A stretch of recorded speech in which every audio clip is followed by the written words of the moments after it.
Hi, today we're here interviewing Gerald Optenacker regarding his experiences that he had in the Vietnam War. Gerald, can you tell me what branch of service you served in? I was in the U.S. Army. And were you enlisted or were you drafted into it? I enlisted because my mother passed away and my father was remarried and I had nowhere to go except into the Army to have a home. And when you were in the Army, what rank were you? I was a sergeant, E5, 3 stripes. And what division were you in? I was in the Special Forces, 1st Special Forces, 1st Airborne Group. I was on an A team, and that's what I was.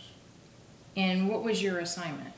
My assignment was to be sent to Vietnam after training and to operate in the Central Highlands with a guerrilla unit. The guerrilla unit consisted of 12 men, with each had MOSs that specialized in. What are MOSs? MOS is the military operating standard. We each had a different MOS, so that, and we were cross-trained in other MOSs so that we could take over in case one of the other guys were killed. So it was a cross-training unit of guerrillas. And what was your specialty in? My specialty, I was a medic, combat medic. And what were you cross-trained in? I was cross-trained in weapons and also in intelligence. And can you tell me about some of your most memorable experiences? My most memorable experience was when the captain broke and Neil MacIver, Privy Neil MacIver, was shot on a patrol in an area where we were searching for the Viet Cong with the manufacturing of rockets. That's my most memorable experience. Of course, I had other ones on different patrols, but that's the one I remember best. Can you tell us about some of your other experiences? Yes, I was on a patrol. That was our duty. To take.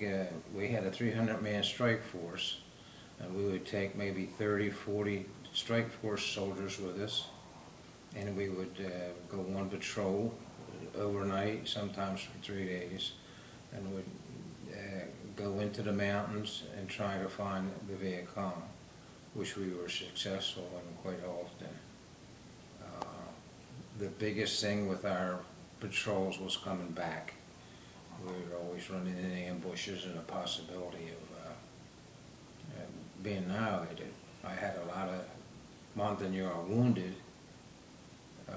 Fortunately, there would only be maybe 2, 3 Americans on the patrol, and the rest were Montagnard. What were the Montagnard? The Montagnard were mountain people. They were tribal. The tribe we were with was called the Rade tribe. They had a 2,000 word vocabulary, which was very hard to understand. They lived off the land in villages. They would marry 1 or 2 women and provide for them in a shelter. But they were basically a rough, happy-go-lucky people. But they helped you on your... They helped us, yes. They were very much helpful to us. We had a Vietnamese interpreter who in turn spoke to another Vietnamese who understood Montagnard. So we were always strapped with the fact that we couldn't speak to them, but after a while we got used to their language, and we could hand sign and sign with them and speak short sentences. You know, come here, go there, get down, and it was a good experience. And where exactly were you? I was in the Central Highlands, southeast of Da Nang in the Marble Mountains, patrolling that area. It was quite a big area. We had quite a lot of Viet Cong south of us, where the captain and the radio operator were killed. We had up in Marble Mountain, there was quite a few VC up there. We brought a few prisoners out of there. And it was quite an experience. So did you only lose your two? We lost the captain and the radio operator, and the other medic who jumped out of an airplane and hit a thatch house, which pierced his liver. So he was sent back to Okinawa. But it was a good experience for me because I was the only medic, which meant I went on all the patrols. And I had a dispensary right there in the compound that we were in, that I serviced the populace, the villagers and the mountaineers. I would go over there for sick call in the mountain yard of the villages. So you were helping them cure the mountain yards yes, too? Yes, I was helping them. I delivered a baby that was a Vietnamese, and she understood a little bit more than a Montagnard how to have a child and the afterbirth, what to do with that. That was another good experience for me. It wasn't in combat. I wasn't scared or shaken up by it. Now, while you were there, what did you have to eat? Well, we lived off the land. We had a Vietnamese cook. There were 12 of us, and most of the time we had rice, duck eggs,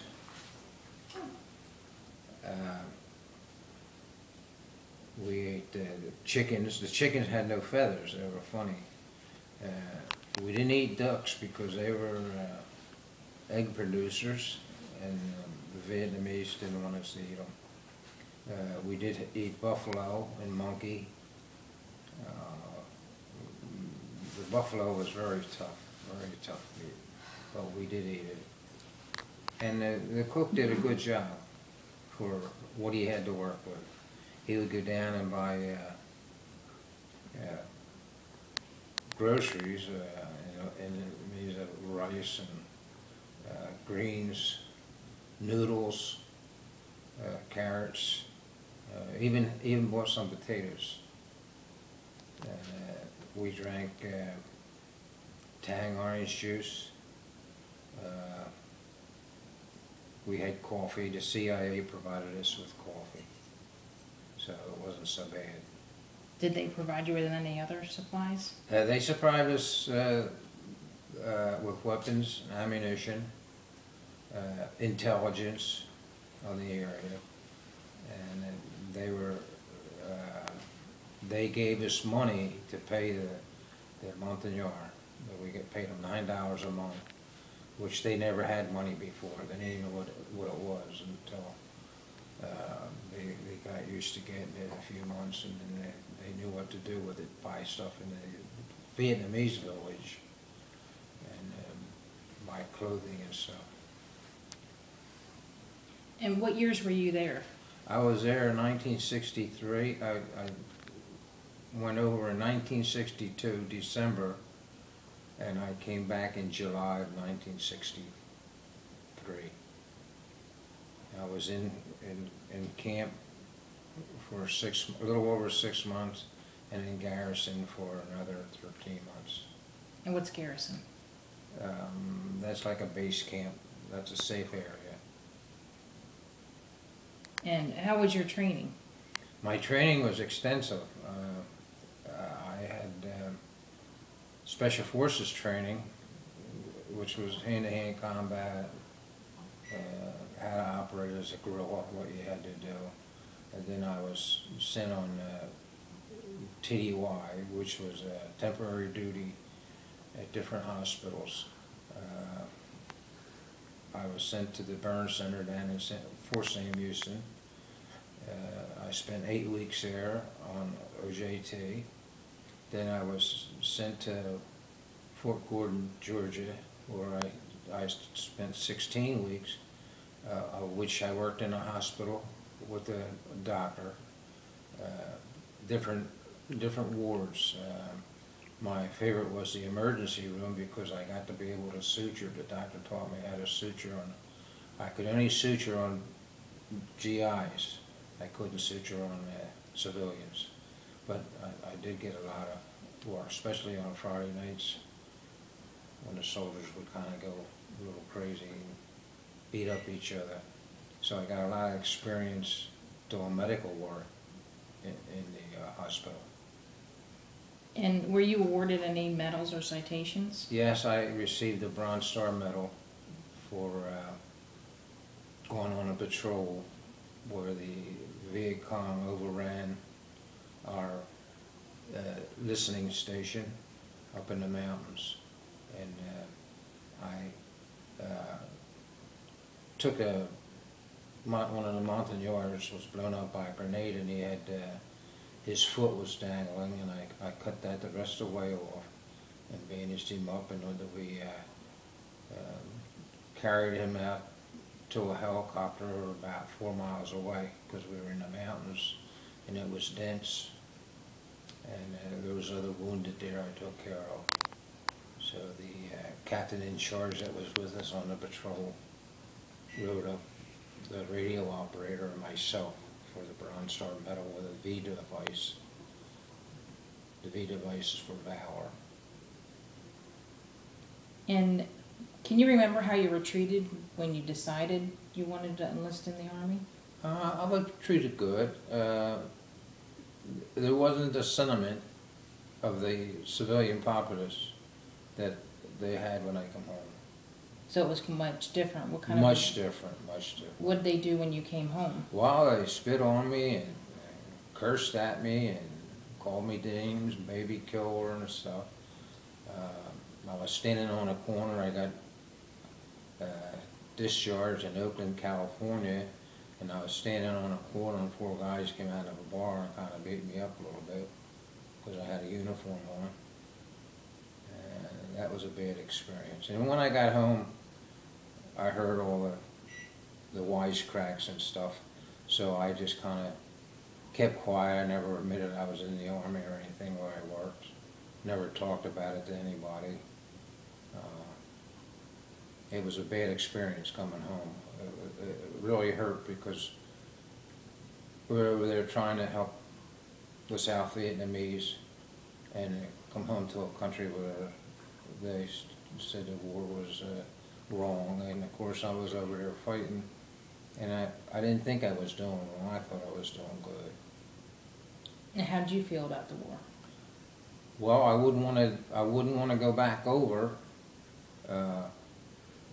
I felt that it was a good thing that what we were doing was to preserve democracy in South Vietnam.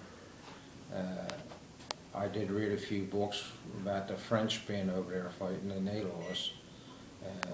I didn't think we'd lose. I thought we'd win, especially with all the men and material that we had. But it was a political war, and that's how it went. And if you had to do it again, would you? No, I wouldn't go over again. It's ruined my life. How did it impact your life? Well, I was exposed to Agent Orange, and I've gotten cancer from it, diabetes, PTSD, and Parkinson's disease. It just it hit me and took me apart in a 10-year span, made me an old man.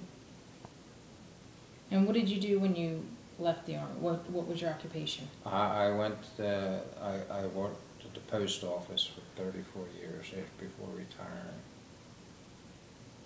Well, that's all the questions I have for you. Thank you for doing what you did for us. You're welcome. Thank you very much.